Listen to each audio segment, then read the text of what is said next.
Mrs. President, ladies and gentlemen, I come to this platform with unusual diffidence. Although I've long been identified with the women's suffrage movement and have often spoken in its favor, I am somewhat at a loss to know what to say on this really great and uncommon occasion where so much has been said.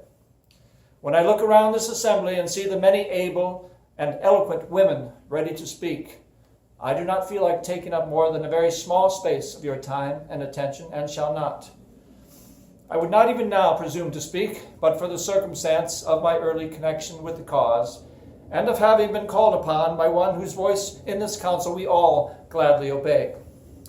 For men have very little business here as speakers anyhow, and if they come here at all, they should take back benches and wrap themselves in silence.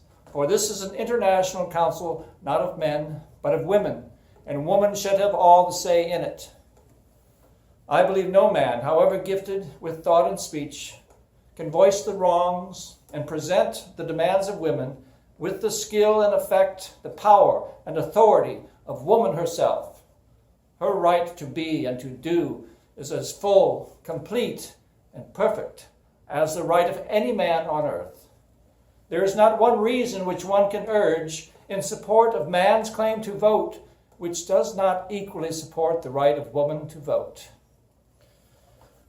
I have been thinking of the scene presented 40 years ago in the little Methodist church at Seneca Falls, the manger in which this suffrage movement was born, and the strong conviction required to set this suffrage ball in motion. The history of the world has given to us many sublime undertakings, but none more sublime than this: the greatness of woman to organize herself in opposition to her exclusion from participation in government.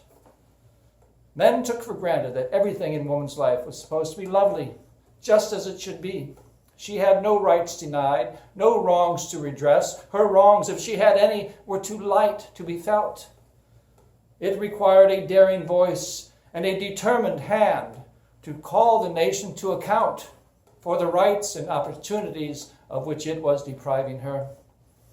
Any man can be brave when the danger is over, but it is not so easy to venture upon a field untried with one half the whole world against you, as these women did. Man has been so long the king and woman the subject that both parties have been hardened into their respective places, and they easily think that a thing that is done everywhere must be right. Well, the fallacy of this reasoning is too transparent to need refutation, but it still exerts a powerful influence, an influence which must and can be overcome. For instance, 1 year ago, I stood on the Pincio in Rome and witnessed the unveiling of the statue of Galileo. At no time before had Rome been free enough to permit such a statue to be placed within her walls.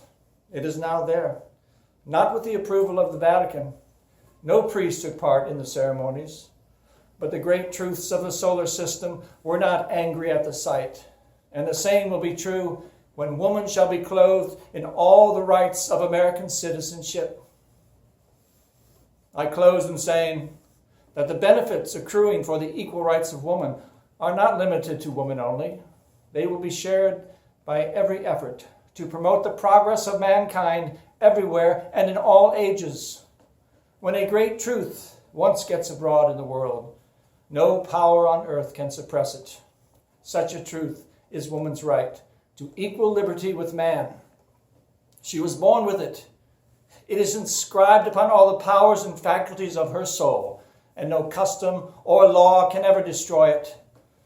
And her greatness will be seen in the final triumph of woman's cause, not only in this country, but throughout the world. Thank you very much.